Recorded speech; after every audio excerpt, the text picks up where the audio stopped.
Hey, everybody. Before we get started, I want to thank my friends at Hatch for producing this episode. You can get unlimited podcast editing and strategy for one flat rate by visiting hatch.fm. All right, let's get into the show.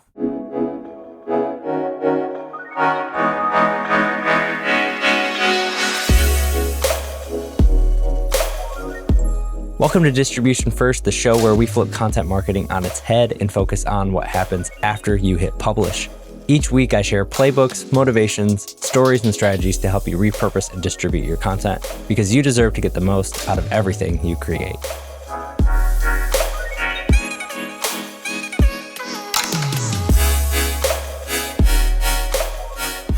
Today, I want to talk through the 3 skills that you need as a content marketer heading into 2023 and beyond. And a lot of this stems from how content marketing is changing and evolving every single day. I feel like I couldn't have imagined the world that we live in right now with content if you would have asked me a decade ago. When I started in content marketing, it was so heavy into blogging and SEO. There was no real thought even in terms of what to do on YouTube or what to do with video. Podcasts weren't even really a thing yet, 2011, when I was really getting started. And so it's been cool to see the evolution from a creator standpoint and a business standpoint, and really seeing how those things are cutting across into your sort of average businesses, or even from a creator standpoint. So it used to be that only ESPN or Disney or NBC had market share around video content and entertainment content and information. And now that is completely cut up into every single micro niche imaginable, to where every company wants to create video content. Every company wants to create YouTube content. Every company wants to be able to create a podcast. It's been cool to see that evolution and how that's changed, but it's also changed what skills are necessary for content marketers to succeed. I don't want to go with some blanket statement like if you're just doing blogs, you're not going to be successful, because I don't think that's actually truthful. I think there are still lots of companies that can be successful with blogging. But I think as we enter into this world with content around AI-based content, written content, ChatGTP, where these things can be created and you can sound very authoritative on a topic, but maybe you aren't necessarily the authority there. You can literally just have the AI spin something up. I think creating content that is authentic with your voice and your audio and your face is going to be really the next wave of content marketing as we head into the next few years, and really probably into the next decade. And so I think there are certain skills that content marketers are going to need in order to best shape their content strategies. So the first skill that you need as a content marketer in 2023 is one you're probably already doing, and you're probably doing pretty well at, because this is the thing that we've been trained as content marketers to be really, really good at. And that is be a content creator. So before you can even have anything else going on, you do need to be able to create content for your audience. But like I talked about, there are lots of different mediums to be able to create content around. And so I think you don't want to just be a writer. You don't even just want to be a YouTuber or a podcaster. You want to be a content creator, to where you are multifaceted, the classic T-shaped marketer, but I think there's a T-shaped content marketer. I think you need to be able to write the show notes, come up with the blog post ideas, be able to record the podcast if you need, or to shoot the video, or at least have the people on your team or the agencies around you to be able to pull those things off. So the more skills that you have as a creator, the better you're going to be, and the more valuable you're going to be to your company. If you can only write content, you're sort of pigeonholing yourself into a certain role. Whereas if you know how to strategize your content, if you know how to turn that piece of content into a few different types, we'll get into that in a second. But if you know how to do more things, if you're more skilled as a content creator, the better you are going to be both now and in the future. And I think I'm a great example of this. And it's not to pat myself on the back, but it's just being curious and learning how to do different things is going to get you so much further than just sticking with the same skills and leveling up there. So for me, like I said, when I came into content marketing, I was a writer. I wrote web copy, I wrote blog posts, I wrote emails, I wrote anything that was basically written words. I did that. And I did that for probably the first 5 or 6 years of my career. But as somebody who's curious and somebody who wants to grow and learn, I started to tap into different things. And so the first thing I started to do was mess around with video. So I worked at TechSmith and we made Camtasia, a video editing software. And so video was a very easy play for me to get into and to just start playing around with. And so to learn the different skills in terms of like setting up a camera and what it looks like to record and how to set up your audio and do all those type of things. So, but it was just playing around with it. It wasn't necessarily like tied to anything I was doing. I was not the core video creator at the company, but I didn't need to be either. And so I think that's part of it too, is just learning and being able to try out these different things. So, and now it's so much easier. There's so many more tools and so much, software and cameras, and everything's way less expensive than it used to be. You can get a whole studio setup in your basement like I have for pretty cheap, and it looks halfway decent and it costs hardly any money. And you can do that right from home. And so I think just being able to level up your skills is going to be a huge part of the creation process. So if you're doing one thing, just think about what's the one extra thing you can add in to your skill set. So for me this year, like I'm learning what it takes to actually run my own podcast and all the different levels of that. So that's one of the things that I've committed to, is not only to write my newsletter, not only to create social content, but what does it mean to actually create a multimedia product in terms of a podcast and video and cutting those up and sharing those out? What does that look like, and how can I do that efficiently? That's what I'm trying to do this year. And I think if you can think that through on your end too, and how you can evolve and what's the one sort of upskill that you can leverage in 2023, you are going to be better off as well. All right, let's get into the second skill here. For me, the second skill set that you need as a content marketer in 2023 and beyond is to be a content distributor.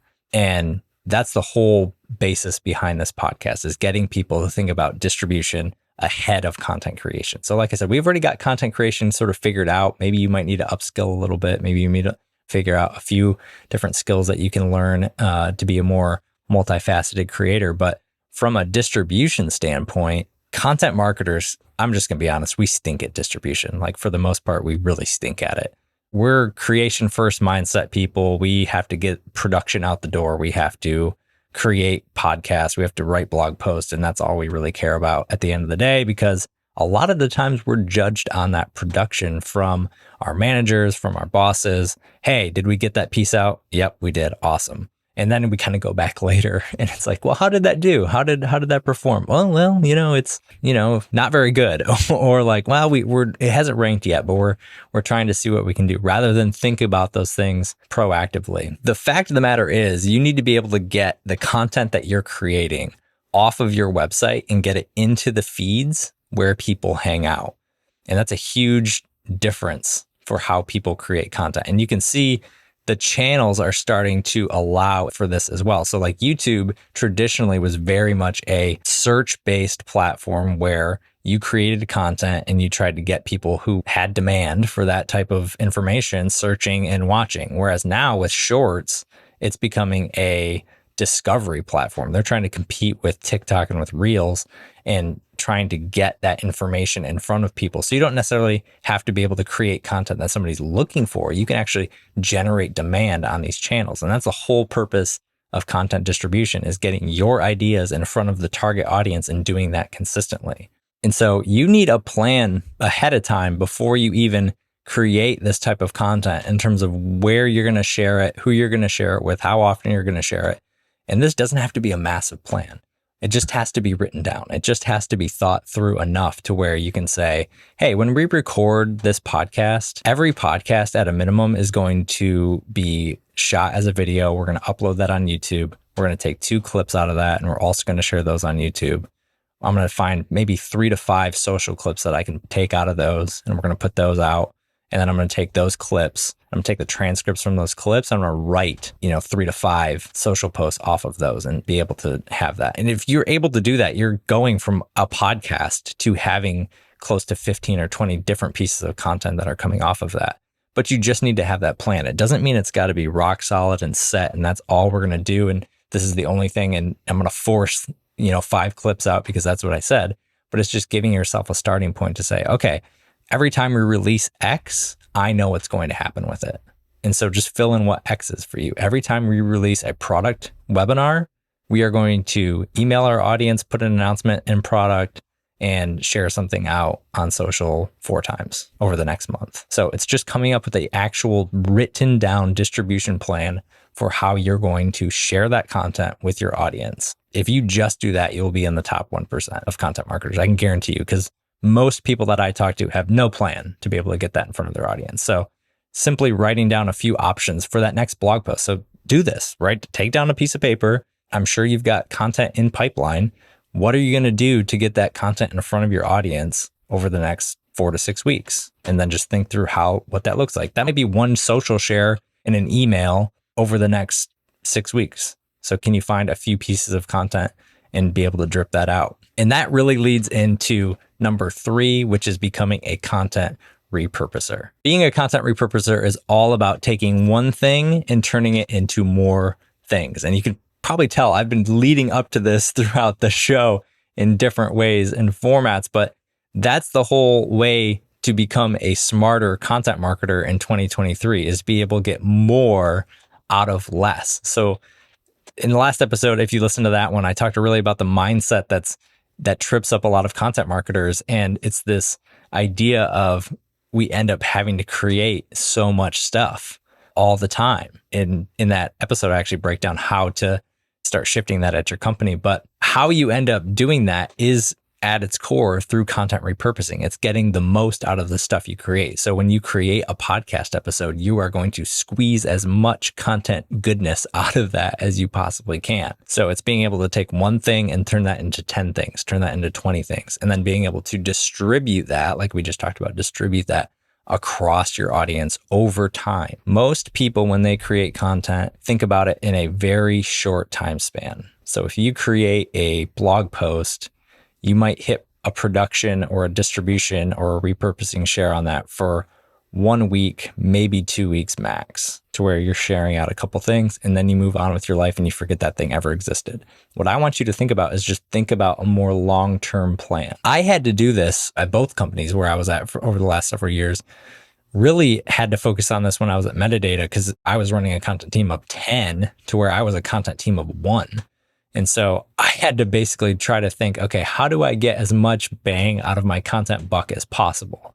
And that's when content repurposing came in, and really trying to get, if you've taken my course or anything, coming up with the core pieces of content that can run a whole engine. So for us, it was a podcast. It was Demand Gen U. When we created Demand Gen U, the idea around that was to be able to take that one piece of content and distribute it out and use that as an engine for everything else we did. So all of the topics that we talked about were core ideas that we wanted to get out in the world, because if I knew that I wanted to get this idea out and I talked about it in the podcast and we were repurposing that into a blog post and we were also repurposing that into social content, every single thing I created off of that was going to also be on message. So I didn't ever have to really worry about, is our social content matching what we want to get out in the world? And it really cuts down on the noise that you put into the marketplace. The more that you can repurpose really good content and really good ideas and core messages, the better you're going to be in the future. So my encouragement for you, as you sort of close out this episode and think through your plan and the skills that you need to sort of level up on in 2023, I would just focus on maximizing each of those areas for you and your business. So number one, how are you going to level up as a content creator? How can you level up as a content creator maybe this year? What's the one sort of thing? Like I mentioned, I'm trying to get better at podcasting. I'm trying to learn the ins and outs.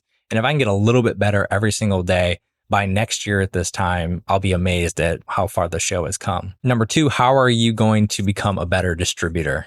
So like I said, maybe it's just starting out by writing out that simple plan taking out your notebook and saying, all right, for this next piece of content, let's try this. And let's just have that conversation and have that discussion in terms of how to make that work heading into the rest of the year. And then repurposing, same thing. I would sit down, look at that piece of content. Once you figure out how you want to distribute that and you understand the channels you want to be on, how are you going to cut that up? So what are the main topics within that blog post? What are the main clips out of that podcast? What are the main themes that are in that video? How can I cut that up and share that out over an extended period of time to be able to repurpose and get more out of the content that I'm creating? So I want to encourage you to be able to take this information and actually implement it heading into the next month. Get clarity on how you're creating content, where you're distributing it, and how you're going to repurpose that to get it in front of your audience. And that's how you're going to get results in 2023.